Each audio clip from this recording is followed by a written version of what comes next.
Now, an outrageous story in the Australian today. Victorian taxpayers have paid almost $250,000 for overseas trips taken by Andrew's government ministers. Now, how many trips do you think you can buy for $250,000 these days? Well, apparently it's four.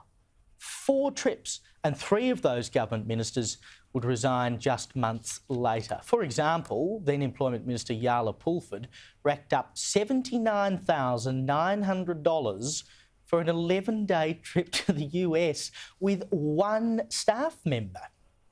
Treasurer Tim Pallas, meanwhile, he took an 18-day trip to Germany, France, the UK and the US at a cost of $67,400. I mean, this is just gross.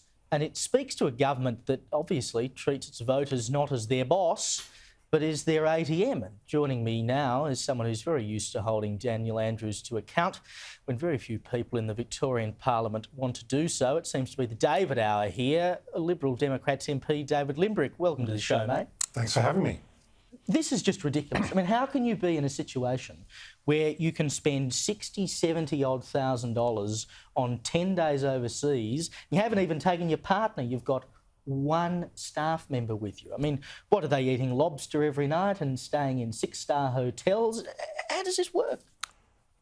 Well, I think most people would see it's reasonable that a minister has to go overseas occasionally. The big issue here is the amount of money that it's taken, like for these plane tickets.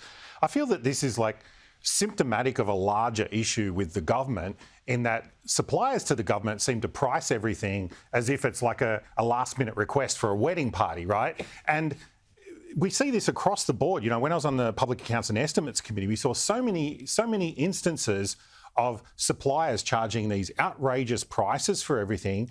And the government is spending so much money at the moment that getting good value for money for taxpayers across the board is almost impossible. Like, it's really hard for them to do that when they're spending so much money. So I think, you know, there needs to be a real focus back on getting good value for money, getting good, decent prices on these things. I know when I used to work in the corporate world, you know, we'd go to the airlines and do bulk deals with them and stuff, right? Like, why isn't the government doing that sort of thing? Or if they are, it's clearly not working out very well. Well, so what is the government doing? I mean, are they just buying an airline ticket off of Webjet, or like, how are they doing it? Because presumably, I don't know in this case. Presumably, to spend that much money, they must be paying inflationary prices. Because I think the Oz reported today that, you know, a business class ticket to Europe is about $9,000. Yeah. Now, $9,000 out of $70,000, well, they must be spending a hell of a lot of money when they get to Europe. It just doesn't make any sense. Yeah, I mean, we can all look up, you know, normal prices that are available to consumers, and the costs for these tickets are clearly over and above that. So, you know, it was either done at the last minute, which indicates poor planning, or you know, the airlines have seen them coming and you know, just charge them whatever they want.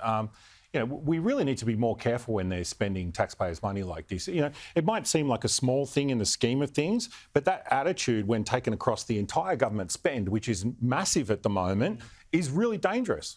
Well, and I think that's part of the problem, because every time you see one of these stories, you go, oh, yeah, that's happened again. You know, it's not surprising. And I think we just sort of have a tendency to wash over these things and go, oh, well, you know, as you say, in the context of a big government budget, it's $70,000. It's not a lot of money. But every time you do that, it adds up. And I think it's indicative of an attitude towards the public that we don't really care. It's your money that is forcibly taken from you in tax, and we don't really care how we spend it. It's just a total lack of respect.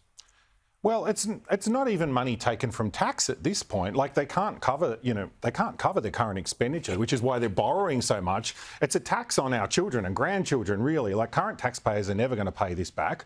And this is why we need to be so careful about this. Like, I haven't seen a really good plan that the government's put out, you know, in the governor's speech recently when they opened Parliament. There's a lot of talk about all the programs and investment that the government's doing. There's no talk about how they're going to get this debt under control. You know, it might not be a big problem at the moment, but sooner or later we're going to get to a point where, you know, they're going to want to keep selling these bonds over and over. And I've said to many people, they've asked me, well, how do we know when the state government's in trouble? I said, well, when you see state government bond advertisements on Facebook, that might be a good indication. Dear David Limbrick, thank you so much for joining me tonight, mate. Thanks for having me.